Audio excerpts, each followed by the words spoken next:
Hello दोस्तों, स्वागत है आपका अपने ही यूट्यूब चैनल किस्से कहानियों की ऑडियो लाइब्रेरी पर। अभी हम सुन रहे हैं मुंशी प्रेमचंद्र द्वारा रचित उपन्यास गोदान का भाग 25।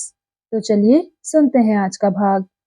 सोना 17वें साल में थी और इस साल उसका विवाह करना आवश्यक था। होरी तो 2 साल से इसी फिक्र में था, पर हाथ खाली होने से कोई काबू न चलता था। मगर इस साल जैसे भी हो उसका विवाह कर देना ही चाहिए, चाहे कर्ज लेना पड़े, चाहे खेत गिरवी रखने पड़े। और अकेले होरी की बात चलती तो 2 साल पहले ही विवाह हो गया होता।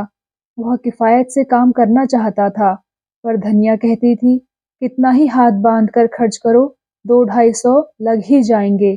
झुनिया के आ जाने से बिरादरी में इन लोगों का स्थान कुछ हेठा हो गया था और बिना 100-200 दिए कोई कुलीन वर न मिल सकता था। पिछले साल चैती में कुछ ना मिला था तो पंडित दाता दीन का आधा साझा, मगर पंडित जी ने बीज और मजदूरी का कुछ ऐसा ब्यौरा बताया कि होरी के हाथ 1/4 से ज्यादा अनाज न लगा और लगान देना पड़ गया पूरा। ऊख और सन की फसल नष्ट हो गई। सन तो वर्षा अधिक होने और ऊख दीमक लग जाने के कारण। हाँ, इस साल की खेती अच्छी थी और ऊख भी खूब लगी हुई थी। विवाह के लिए गल्ला तो मौजूद था, 200 रुपए भी हाथ आ जाएं तो कन्या ऋण से उसका उद्धार हो जाए। अगर गोबर 100 रुपए की मदद कर दे तो बाकी 100 रुपए होरी को आसानी से मिल जाएंगे। झिंगुरी सिंह और मंगरू साहब दोनों ही अब कुछ नर्म पड़ गए थे। जब गोबर परदेश में कमा रहा है तो उनके रुपए मारे ना पड़ सकते थे। एक दिन होरी ने गोबर के पास 2-3 दिन के लिए जाने का प्रस्ताव किया, मगर धनिया अभी तक गोबर के वह कठोर शब्द न भूली थी। वह गोबर से एक पैसा भी न लेना चाहती थी, किसी तरह नहीं। होरी ने झुंझलाकर कहा, लेकिन काम कैसे चलेगा यह बता। धनिया सिर हिलाकर बोली, मान लो गोबर परदेश न गया होता, तब तुम क्या करते, वही अब करो। होरी की जबान बंद हो गई। एक क्षण बाद बोला, मैं तो तुझसे पूछता हूँ। धनिया ने जान बचाई, बोली, यह सोचना मर्दों का काम है। होरी के पास जवाब तैयार था। बोला, मान ले मैं ना होता, तू ही अकेली रहती, तब तू क्या करती, वह कर। धनिया ने तिरस्कार भरी आंखों से देखा, बोली, तब मैं कुश कन्या भी दे देती तो कोई हंसने वाला न था। कुश कन्या होरी भी दे सकता था, इसी में उसका मंगल था। लेकिन कुल मर्यादा कैसे छोड़ दे। उसकी बहनों के विवाह में 300 बाराती द्वार पर आए थे। दहेज भी अच्छा दिया गया था। नाच तमाशा, बाजा गाजा, हाथी घोड़े सभी आए थे। आज भी बिरादरी में उसका नाम है। 10 गांव के आदमियों से उसका हेल मेल है। कुश कन्या देकर वह किसे मुंह दिखाएगा, इससे तो मर जाना अच्छा है। और वह क्यों कुश कन्या दे, जमीन है और थोड़ी सी साख भी है। अगर वह 1 बीघा भी बेच दे तो 100 मिल जाएं। लेकिन किसान के लिए जमीन जान से भी प्यारी है, कुल मर्यादा से भी प्यारी है। और कुल 3 ही बीघे तो उसके पास हैं। अगर 1 बीघा बेच दे तो फिर खेती कैसे करेगा। कई दिन इसी हैस बहस में गुजरे। होरी कुछ फैसला न कर सका। दशहरे की छुट्टियों के दिन थे। झिंगुरी, पटेश्वरी और नोखेराम तीनों ही सज्जनों के लड़के छुट्टियों में घर आए थे। तीनों अंग्रेजी पढ़ते थे और यद्यपि तीनों 20-20 साल के हो गए थे, पर अभी तक यूनिवर्सिटी में जाने का नाम न लेते थे। एक-एक क्लास में 2-2, 3-3 साल पढ़े रहते। तीनों की शादियां हो चुकी थी। पटेश्वरी के सपूत बिंदेश्वरी तो एक पुत्र के पिता भी हो चुके थे। तीनों दिन भर ताश खेलते, भंग पीते और छैला बने घूमते। वे दिन में कई-कई बार होरी के द्वार की ओर ताकते हुए निकलते और कुछ ऐसा संयोग था कि जिस वक्त वे निकलते उसी वक्त सोना भी किसी न किसी काम से द्वार पर आ खड़ी होती। देख-देख कर होरी का खून सूखता जाता था, मानो उसकी खेती चौपट करने के लिए आकाश में ओले वाले पीले बादल उठे चले आते हों। एक दिन तीनों उसी कुएं पर नहाने जा पहुंचे जहां होरी ऊख सींचने के लिए पुर चला रहा था। सोना मोट ले रही थी। होरी का खून आज खौल उठा। उसी सांझ को वह दुलारी सहुआइन के पास गया। सोचा, औरतों में दया होती है, शायद इसका दिल पसीज जाए और कम सूद पर रुपए दे दे। मगर दुलारी अपना ही रोना ले बैठी। गांव में ऐसा कोई घर न था जिस पर उसके कुछ रुपए न आते हों। यहाँ तक कि झिंगुरी सिंह पर भी उसके 20 रुपए आते थे, लेकिन कोई देने का नाम न लेता था। बेचारी कहाँ से रुपए लाए? होरी ने गिड़गिड़ाकर कहा, भाभी बड़ा पुण्य होगा। तुम रुपए न दोगी, मेरे गले की फांसी खोल दोगी। झिंगुरी और पटेश्वरी मेरे खेतों पर दांत लगाए हुए हैं। मैं सोचता हूँ बाप दादा की यही तो निशानी है। यह निकल गई तो जाऊंगा कहाँ? एक सपूत वह होता है कि घर की संपत्ति बढ़ाता है। मैं ऐसा कपूत हो जाऊं कि बाप दादों की कमाई पर झाड़ू फेर दूं। दुलारी ने कसम खाई, बोली, होरी, मैं ठाकुर जी के चरण छूकर कहती हूँ कि इस समय मेरे पास कुछ नहीं है। जिसने लिया वह देता नहीं तो मैं क्या करूं? तुम कोई गैर तो नहीं हो? सोना भी मेरी ही लड़की है, लेकिन तुम ही बताओ मैं क्या करूं? तुम्हारा ही भाई हीरा है, बैल के लिए 50 रुपए लिए, उसका तो कहीं पता ठिकाना नहीं। उसकी घरवाली से मांगो तो लड़ने को तैयार। शोभा भी देखने में बड़ा सीधा साधा है, लेकिन पैसा देना नहीं जानता। और असल बात तो यह है कि किसी के पास है नहीं, दे कहाँ से? सबकी दशा देखती हूँ, इसी मारे सब्र कर जाती हूँ। लोग किस तरह पेट पाल रहे हैं और क्या। खेती बाड़ी बेचने की मैं सलाह ना दूंगी। कुछ नहीं है, मर्जाद तो है। फिर कन्फुसियों में बोली, पटेश्वरी लाला का लौंडा तुम्हारे घर की ओर बहुत चक्कर लगाया करता है। तीनों का वही हाल है। इनसे चौकस रहना। यह शहरी हो गए, गांव का भाईचारा क्या समझे? लड़के गांव में भी हैं, मगर उनमें कुछ लिहाज है, कुछ अदब है, कुछ डर है। ये सब तो छुटे सांड हैं। मेरी कौशल्या ससुराल से आई थी। मैंने सबों के ढंग देखकर उसके ससुर को बुलाकर विदा कर दिया। कोई कहाँ तक पहरा दे? होरी को मुस्कुराते देखकर उसने सरस ताड़ना के भाव से कहा, हंसोगे होरी तो मैं भी कुछ कह दूंगी। तुम क्या किसी से कम नटखट थे? दिन में 25 बार किसी न किसी बहाने मेरे दुकान पर आया करते थे, मगर मैंने ताका तक नहीं। होरी ने मीठे प्रतिवाद के साथ कहा, यह तो तुम झूठ बोलती हो भाभी। बिना कुछ रस पिए थोड़े ही आता था। चिड़िया एक बार परत जाती है, तभी दूसरी बार आंगन में आती है। दुलारी बोली, चल झूठे। होरी बोला, आंखों से ना ताकती रही हो, लेकिन तुम्हारा मन तो ताकता ही था, बल्कि बुलाता था। दुलारी बोली, अच्छा रहने दो, बड़े अंतर्जामी बनके। तुम्हारे बार बार मंडराते देख के मुझे दया आ जाती थी। नहीं तुम कोई ऐसे बांके जवान न थे। हुसैनी एक पैसे का नमक लेने आ गया और यह परिहास बंद हो गया। हुसैनी नमक लेकर चला गया तो दुलारी ने फिर कहा, गोबर के पास क्यों नहीं चले जाते? देखते भी आओगे और शायद कुछ मिल भी जाए। होरी निराश मन से बोला, वह कुछ ना देगा। लड़के 4 पैसे कमाने लगते हैं तो उनकी आंखें फिर जाती हैं। मैं तो बेहयाई करने को तैयार था, लेकिन धनिया नहीं मानती। उसकी मर्जी बिना चला जाऊं तो घर में रहना अपाड़ कर दे। उसका स्वभाव तो जानती हो। दुलारी ने कटाक्ष करके कहा, तुम तो मेहरिया के जैसे गुलाम हो गए। होरी बोला, तुमने पूछा ही नहीं तो क्या करता? दुलारी बोली, मेरी गुलामी करने को कहते तो मैंने लिखा लिया होता, सच। होरी बोला, तो अब से क्या बिगड़ा है, लिखा लो ना। 200 में लिखता हूँ, इन दामों महंगा नहीं हूँ। दुलारी बोली, तब धनिया से तो ना बोलोगे? होरी बोला, नहीं, कहो तो कसम खा लूं। दुलारी बोली, और जो बोले? होरी बोला, तो मेरी जीभ काट लेना। दुलारी बोली, अच्छा तो जाओ, घर ठीक ठाक करो, मैं रुपए दे दूंगी। होरी ने सजल नेत्रों से दुलारी के पांव पकड़ लिए। भावावेश से मुंह बंद हो गया। सहुआइन ने पांव खींचकर कहा, अब यही शरारत मुझे अच्छी नहीं लगती। मैं साल भर के भीतर अपने रुपए सूद समेत कान पकड़ कर लूंगी। तुम तो व्यवहार के ऐसे सच्चे नहीं हो, लेकिन धनिया पर मुझे विश्वास है। सुना पंडित तुमसे बहुत बिगड़े हुए हैं। कहते हैं इसे गांव से निकाल कर नहीं छोड़ा तो ब्राह्मण नहीं। तुम सिलिया को निकाल बाहर क्यों नहीं करते? बैठे बिठाए झगड़ा मोल ले लिया। होरी बोला, धनिया उसे रखे हुए है, मैं क्या करूं? सहुआइन बोली, सुना है पंडित काशी गए थे। वहां एक बड़े नामी विद्वान पंडित हैं। वह 500 मांगता है, तब प्रायश्चित कराएगा। भला पूछो ऐसा अंधेर कहीं हुआ है? जब धर्म नष्ट हो गया तो एक नहीं 1000 प्रायश्चित करो। इससे क्या होता है? तुम्हारे हाथ का छुआ पानी कोई न पिएगा, चाहे जितना प्रायश्चित करो। होरी यहाँ से घर चला तो उसका दिल उछल रहा था। जीवन में ऐसा सुखद अनुभव उसे कभी न हुआ था। रास्ते में शोभा के घर गया और सगाई लेकर चलने के लिए न्योता दे आया। फिर दोनों दाता दीन के पास सगाई की सायत पूछने गए। वहां से आकर द्वार पर सगाई की तैयारियों की सलाह करने लगे। धनिया ने बाहर निकलकर कहा, पहर रात गई, अभी रोटी खाने की बेला नहीं आई क्या? खाकर बैठो, गपड़ चौथ करने को तो सारी रात पड़ी है।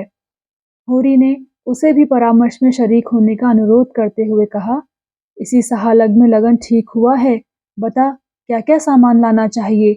मुझे तो कुछ मालूम नहीं। धनिया बोली, जब कुछ मालूम ही नहीं तो सलाह करने क्या बैठे हो? रुपए पैसे का डौल भी हुआ कि मन की मिठाई खा रहे हो? होरी ने गर्व से कहा, तुझे इससे क्या मतलब? तू इतना बता दे, क्या क्या सामान लाना होगा?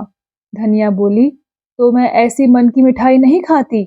होरी बोला, तू इतना बता दे कि हमारी बहनों के ब्याह में क्या क्या सामान आया था। धनिया बोली, पहले यह बता दो, रुपए मिल गए क्या? होरी बोला, हाँ मिल गए। और नहीं क्या भंग खाई है? धनिया बोली, तो पहले चलकर खाना खा लो, फिर सलाह करेंगे। मगर जब उसने सुना कि दुलारी से बातचीत हुई है तो नाक सिकोड़ कर बोली, उससे रुपए लेकर आज तक कोई उरिन हुआ है? चुड़ैल, कितना कसकर सूद लेती है। होरी बोला, लेकिन करता क्या, दूसरा देता कौन? धनिया बोली, यह क्यों नहीं कहते कि इसी बहाने दो गाल हाँकने बोलने गया था। बूढ़े हो गए पर यह बात न गई। होरी बोला, तू तो धनिया कभी कभी बच्चों की सी बातें करने लगती है। मेरे जैसे फटे हालों से वह हंस बोलेगी, सीधे मुंह बात तो करती नहीं। धनिया बोली, तुम जैसों को छोड़कर उसके पास और जाएगा ही कौन? होरी बोला, उसके द्वार पर अच्छे अच्छे नाक रगड़ते हैं धनिया, तू क्या जाने, उसके पास लक्ष्मी है। धनिया बोली, उसने जरा सी हामी भर दी, तुम चारों ओर खुशखबरी लेकर दौड़े। होरी बोला, हामी नहीं भर दी, पक्का वादा किया है। होरी रोटी खाने गया और शोभा अपने घर चला गया तो सोना सिलिया के साथ बाहर निकली। वह द्वार पर खड़ी सारी बातें सुन रही थी। उसकी सगाई के लिए 200 रुपए दुलारी से उधार लिए जा रहे हैं। यह बात उसके पेट में इस तरह खलबली मचा रही थी जैसे ताजा चूना पानी में पड़ गया हो। द्वार पर एक कुप्पी जल रही थी जिससे ताक के ऊपर दीवार काली हो गई थी। दोनों बैल नांद में सानी खा रहे थे और कुत्ता जमीन पर टुकड़े के इंतजार में बैठा हुआ था। दोनों युवतियां बैलों की चरनी के पास आकर खड़ी हो गई। सोना बोली, तूने कुछ सुना? दादा सहुआइन से मेरी सगाई के लिए 200 रुपए उधार ले रहे हैं। सिलिया घर का रत्ती रत्ती हाल जानती थी। बोली, घर में पैसा नहीं है तो क्या करें? सोना ने सामने के काले वृक्षों की ओर ताकते हुए कहा, मैं ऐसा नहीं करना चाहती जिसमें माँ बाप को कर्जा लेना पड़े। कहाँ से देंगे बेचारे बता? पहले ही कर्ज के बोझ से दबे हुए हैं। 200 और ले लेंगे तो बोझा और भारी होगा कि नहीं? सिलिया बोली, बिना दान दहेज के बड़े आदमियों का कहीं ब्याह होता है पगली? बिना दहेज के तो कोई बूढ़ा ठेला ही मिलेगा। जाएगी बूढ़े के साथ? सोना बोली, बूढ़े के साथ क्यों जाऊं? भैया बूढ़े थे जो झुनिया को ले आए। उन्हें किसने क्या पैसे दहेज में दिए थे? सिलिया बोली, उसमें बाप दादा का नाम डूबता है। सोना बोली, मैं तो सोनारी वालों से कह दूंगी, अगर तुमने एक पैसा भी दहेज लिया तो मैं तुमसे ब्याह ना करूंगी। सोना का विवाह सोनारी के एक धनी किसान के लड़के से तय हुआ था। सिलिया बोली, और जो वह कह दे कि मैं क्या करूं, तुम्हारे बाप देते हैं, मेरे बाप लेते हैं, इसमें मेरा क्या अख्तियार है? सोना ने जिस अस्त्र को रामबाण समझा था, अब मालूम हुआ कि वह बांस की कैन है। हताश होकर बोली, मैं एक बार उससे कह के देख लेना चाहती हूँ। अगर उसने कह दिया मेरा कोई अख्तियार नहीं है तो क्या गोमती यहाँ से बहुत दूर है? डूब मरूंगी। माँ बाप ने मर मर के पाला पोसा, उसका बदला क्या यही है कि उनके घर से जाने लगूं तो उन्हें कर्जे से और लादती जाऊं? माँ बाप को भगवान ने दिया हो तो खुशी से जितना चाहे लड़की को दें, मैं मना नहीं करती, लेकिन जब वह पैसे पैसे को तंग हो रहे हैं, आज महाजन नालिश करके नीलाम करा ले तो कल मजदूरी करनी पड़ेगी, तो कन्या का धर्म यही है कि डूब मरे। घर की जमीन जायदाद तो बच जाएगी, रोटी का सहारा तो रह जाएगा। माँ बाप 4 दिन मेरे नाम को रोकर संतोष कर लेंगे। यह तो ना होगा कि मेरा ब्याह करके उन्हें जन्म भर रोना पड़े। 3-4 साल में 200 के दुगने हो जाएंगे, दादा कहाँ से ला कर देंगे। सिलिया को जान पड़ा जैसे उसकी आंख में नई ज्योति आ गई है। आवेश में सोना को छाती से लगाकर बोली, तूने इतनी अक्ल कहाँ से सीख ली सोना? देखने में तो तू बड़ी भोली भाली है। सोना बोली, इसमें अक्ल की कौन बात है चुड़ैल? क्या मेरे आंख नहीं है कि मैं पागल हूँ? 200 मेरे ब्याह में ले, 3-4 साल में बहुत दुगने हो जाएं, तब रुपया के ब्याह में 200 और लें। जो कुछ खेती बाड़ी है सब लीलाम तिलाम हो जाए और द्वार द्वार भीख मांगते फिरे। इससे तो कहीं अच्छा है कि मैं अपनी ही जान दे दूं। मुंह अंधेरे सोनारी चली जाना और उसे बुला लाना, मगर नहीं, बुलाने का काम नहीं है। मुझे उससे बोलते लाज आएगी। तू ही मेरा संदेश कह देना। देख क्या जवाब देते हैं। कौन दूर है? नदी के उस पार ही तो है। कभी कभी ढोर लेकर इधर आ जाता है। एक बार उसकी भैंस मेरे खेत में पड़ गई थी तो मैंने उसे बहुत गालियां दी थी। हाथ जोड़ने लगा। हाँ, यह तो बता, इधर मतई से तेरी भेंट नहीं हुई? सुना ब्राह्मण लोग उन्हें बिरादरी में नहीं ले रहे हैं। सिलिया ने हिकारत के साथ कहा, बिरादरी में क्यों नहीं लेंगे? हाँ, बूढ़ा रुपए नहीं खर्च करना चाहता। इसको पैसा मिल जाए तो झूठी गंगा उठा ले। लड़का आजकल बाहर ओसारे में टिक्कर लगाता है। सोना बोली, तू इसे छोड़ क्यों नहीं देती? अपनी बिरादरी में किसी के साथ बैठ जा और आराम से रह। वह तेरा अपमान तो ना करेगा। सिलिया बोली, हाँ रे, क्यों नहीं? मेरे पीछे उस बेचारे की इतनी दुर्दशा हुई, अब मैं उसे छोड़ दूं? अब वह चाहे पंडित बन जाए, चाहे देवता बन जाए, मेरे लिए तो वही मतई है जो मेरे पैरों पर सिर रगड़ा करता था। और ब्राह्मण भी हो जाए और ब्राह्मणी से ब्याह भी कर ले, फिर भी जितनी उसकी सेवा मैंने की है वह कोई ब्राह्मणी क्या करेगी। अभिमान मर्जाद के मुंह में वह चाहे मुझे छोड़ दे, लेकिन देख लेना फिर दौड़ा आएगा। सोना बोली, आ चुका अब, तुझे पा जाए तो कच्चा ही खा जाए। सिलिया बोली, तो उसे बुलाने ही कौन जाता है? अपना अपना धर्म अपने अपने साथ है। वह अपना धर्म तोड़ रहा है तो मैं अपना धर्म क्यों तोड़ूं? प्रातःकाल सिलिया सोनारी की ओर चली, लेकिन होरी ने रोक लिया। धनिया के सिर में दर्द था, उसकी जगह क्यारियों को बराना था। सिलिया इनकार न कर सकी। यहाँ से जब दोपहर को छुट्टी मिली तो वह सोनारी चली। इधर तीसरे पहर होरी फिर कुएं पर चला तो सिलिया का पता न था। बिगड़ कर बोला, सिलिया कहाँ उड़ गई? रहती है, न जाने किधर चल देती है, जैसे किसी काम में जी नहीं लगता। तू जानती है सोना कहाँ गई है? सोना ने बहाना किया, बोली, मुझे तो कुछ मालूम नहीं। कहती थी धोबिन के घर कपड़े लेने जाना है, वहीं चली गई होगी। धनिया ने खाट से उठकर कहा, चलो मैं क्यारी बराए देती हूँ। कौन उसे मजदूरी देते हो जो बिगड़ रहे हो? होरी बोला, हमारे घर में रहती नहीं है क्या? उसके पीछे सारे गांव में बदनाम नहीं हो रहे हैं? धनिया बोली, अच्छा रहने दो, एक कोने में पड़ी हुई है तो उससे किराया लोगे? होरी बोला, एक कोने में नहीं पड़ी हुई है, एक पूरी कोठरी लिए हुए है। धनिया बोली, तो उस कोठरी का किराया होगा कोई 50 रुपए महीना, है ना? होरी बोला, उसका किराया 1 पैसा सही। हमारे घर में रहती है, जहाँ जाए पूछ कर जाए। आज आती है तो खबर लेता हूँ। धनिया बोली, हुर चरने लगा। धनिया को होरी ने ना आने दिया। रूपा क्यारी बराती थी और सोना मोट ले रही थी। रूपा गीली मिट्टी के चूल्हे और बर्तन बना रही थी और सोना सशंक आंखों से सोनारी की ओर ताक रही थी। शंका भी थी, आशा भी थी। शंका अधिक थी, आशा कम। सोचती थी, उन दोनों को रुपए मिल रहे हैं तो क्यों छोड़ने लगे? जिनके पास पैसे हैं वे तो पैसे पर और भी जान देते हैं। और गौरी महतो तो एक ही लालची है। मथुरा में दया है, धर्म है, लेकिन बाप की इच्छा जो होगी वही उसे माननी पड़ेगी। मगर सोना भी बचा को ऐसा फटकारेगी कि याद करेंगे। वह साफ कहेगी, जाकर किसी धनी की लड़की से ब्याह कर, तुझ जैसे पुरुष के साथ मेरा निभाना होगा। कहीं गौरी महतो मान गए तो वह उनके चरण धो धो कर पिएगी, उनकी ऐसी सेवा करेगी कि अपने बाप की भी ना की होगी, और सिलिया को भर पेट मिठाई खिलाएगी। गोबर ने उसे जो रुपए दिए थे उसने वह अभी तक संचे हुए थे।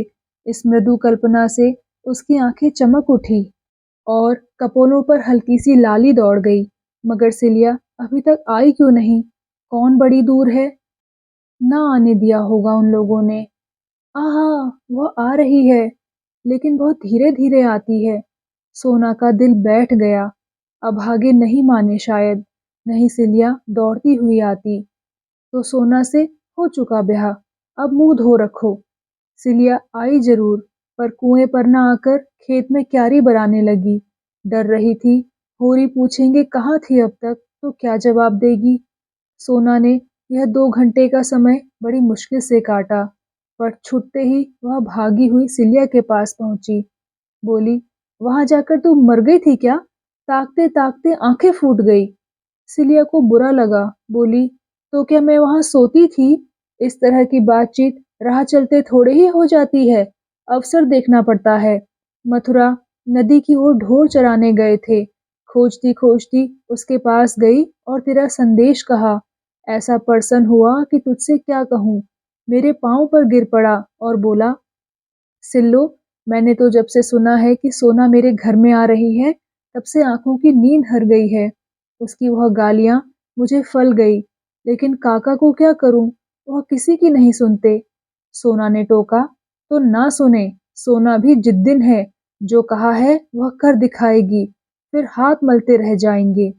सिलिया बोली, बस। उसी क्षण ढोरों को वहीं छोड़ मुझे लिए हुए गौरी महतो के पास गया। महतो के 4 पुर चलते हैं, कुआं भी उन्हीं का है, 10 बीघे का ऊख है। महतो को देख के मुझे हंसी आ गई, जैसे कोई घसियारा हो। हाँ, भाग का बली है। बाप बेटे में खूब कहा सुनी हुई। गौरी महतो कहते थे, तुझसे क्या मतलब, मैं चाहे कुछ लूं या ना लूं, तू कौन होता है बोलने वाला। मथुरा कहता था, तुमको लेना देना है तो मेरा ब्याह मत करो, मैं अपना ब्याह जैसे चाहूंगा कर लूंगा। बात बढ़ गई और गौरी महतो ने पहनियां उतारकर मथुरा को खूब पीटा। कोई दूसरा लड़का इतनी मार खाकर बिगड़ खड़ा होता, मथुरा एक घूंसा भी जमा देता तो महतो फिर न उठते। मगर बेचारा 50 जूते खाकर भी कुछ ना बोला। आंखों में आंसू भरे मेरी ओर गरीबों की तरह ताकता हुआ चला गया। तब महतो मुझ पर बिगड़ने लगे, सैकड़ों गालियां दी, मगर मैं क्यों सुनने लगी थी? मुझे उनका क्या डर था? मैंने साफ कह दिया, महतो, 200-300 कोई भारी रकम नहीं है, और होरी महतो इतने में बिक ना जाएंगे, ना तुम ही धनवान हो जाओगे। वह सब धन नाच तमाशे में ही उड़ जाएगा। हाँ, ऐसी बहू ना पाओगे। सोना ने सजल नेत्रों से पूछा, महतो इतनी ही बात पर उन्हें मारने लगे? सिलिया ने यह बात छिपा रखी थी। ऐसी अपमान की बात सोना के कानों में न डालना चाहती थी, पर यह प्रश्न सुनकर संयम न रख सकी। बोली, वही गोबर भैया वाली बात थी। महतो ने कहा, आदमी जूठा तभी खाता है जब मीठा हो। कलंक चांदी से ही धुलता है। इस पर मथुरा बोला, काका, कौन घर में कलंक से बचा हुआ है? हाँ, किसी का खुल गया, किसी का छिपा हुआ है। गौरी महतो भी पहले एक चमारिन में फंसे थे, उसके 2 लड़के भी थे। मथुरा के मुंह से इतना निकलना था कि डोकरे पर जैसे भूत सवार हो गया। जितना लालची है उतना ही क्रोधी भी है, बिना लिए ना मानेगा। दोनों घर चली। सोना के सिर पर चरसा, रस्सा और जुए का भारी बोझ था, पर इस समय वह उसे फूल से भी हल्का लग रहा था। उसके अंतःस्थल में जैसे आनंद और स्फूर्ति का सोता खुल गया हो। मथुरा की वह वीर मूर्ति सामने खड़ी थी, और वह जैसे उसे अपने हृदय में बैठाकर उसके चरण आंसुओं से पखार रही थी। जैसे आकाश की देवियां उसे गोद में उठाए आकाश में छाई हुई लालिमा में लिए चली जा रही हों। उसी रात को सोना को बड़े जोर का ज्वर चढ़ाया। तीसरे दिन गौरी महतो ने नाई के हाथ यह पत्र भेजा। जिसमें लिखा था, सरस्वती श्री सर्वोपमा जोग श्री होरी महतो को गौरी राम का राम राम बाँचना। आगे जो हम लोगों में दहेज की बातचीत हुई थी, उस पर हमने शांत मन से विचार किया। समझ में आया कि लेन-देन से वर और कन्या दोनों के ही घर वाले जेरबार होते हैं। जब हमारा तुम्हारा संबंध हो गया, तो हमें ऐसा व्यवहार करना चाहिए कि किसी को कुछ ना अखरे। तुम दान दहेज की कोई फिक्र मत करना, हम तुमको सौगंध देते हैं। जो कुछ मोटा महीन जुड़े बारातियों को खिला देना, हम वह भी ना मांगेंगे। रसद का इंतजाम हमने कर लिया है। हाँ, तुम खुशी खुर्मी से हमारी जो खातिर करोगे, वह सिर झुकाकर स्वीकार करेंगे। होरी ने पत्र पढ़ा और दौड़े हुए भीतर जाकर धनिया को सुनाया। हर्ष के मारे उछला पड़ता था, मगर धनिया किसी विचार में डूबी बैठी रही। एक क्षण के बाद बोली, यह गौरी महतो की भलमनसी है, लेकिन हमें भी तो अपने मर्जाद का निभा करना है। संसार क्या कहेगा? रुपया हाथ का मैल है, उसके लिए कुल मर्जाद नहीं छोड़ा जाता। जो कुछ हमसे हो सकेगा देंगे, और गौरी महतो को लेना पड़ेगा। तुम यही जवाब लिख दो। माँ बाप की कमाई में क्या लड़की का कोई हक नहीं है? नहीं, लिखना क्या है? चलो, मैं नाई से संदेश कहला देती हूँ। होरी हतबुद्धि सा आंगन में खड़ा था, और धनिया उस उदारता की प्रतिक्रिया में जो गौरी महतो की सज्जनता ने जगा दी थी, संदेशा कह रही थी। फिर उसने नाई को रस पिलाया और बिदाई देकर विदा किया। वह चला गया तो होरी ने कहा, यह तूने क्या कर डाला धनिया? तेरा मिजाज आज तक मेरी समझ में ना आया। तू आगे भी चलती है, पीछे भी चलती है। पहले तो इस बात पर लड़ रही थी कि किसी से एक पैसा कर्ज मत लो, कुछ देन दिलाने का काम नहीं है, और भगवान ने गौरी के भीतर बैठकर यह पत्र लिखवाया तो तूने कुल मर्जाद का राग छेड़ दिया। तेरा मरम भगवान ही जाने। धनिया बोली, मुंह देखकर बीड़ा दिया जाता है, जानते हो कि नहीं? तब गौरी अपनी शान दिखाते थे, अब वह भलमनसी दिखा रहे हैं। ईंट का जवाब चाहे पत्थर हो, लेकिन सलाम का जवाब तो गाली नहीं है। होरी ने नाक सिकोड़कर कहा, तो दिखा अपनी भलमनसी, देखें कहाँ से रुपए लाती है। धनिया आंखें चमकाकर बोली, रुपए लाना मेरा काम नहीं है, तुम्हारा काम है। होरी बोला, मैं तो दुलारी से ही लूंगा।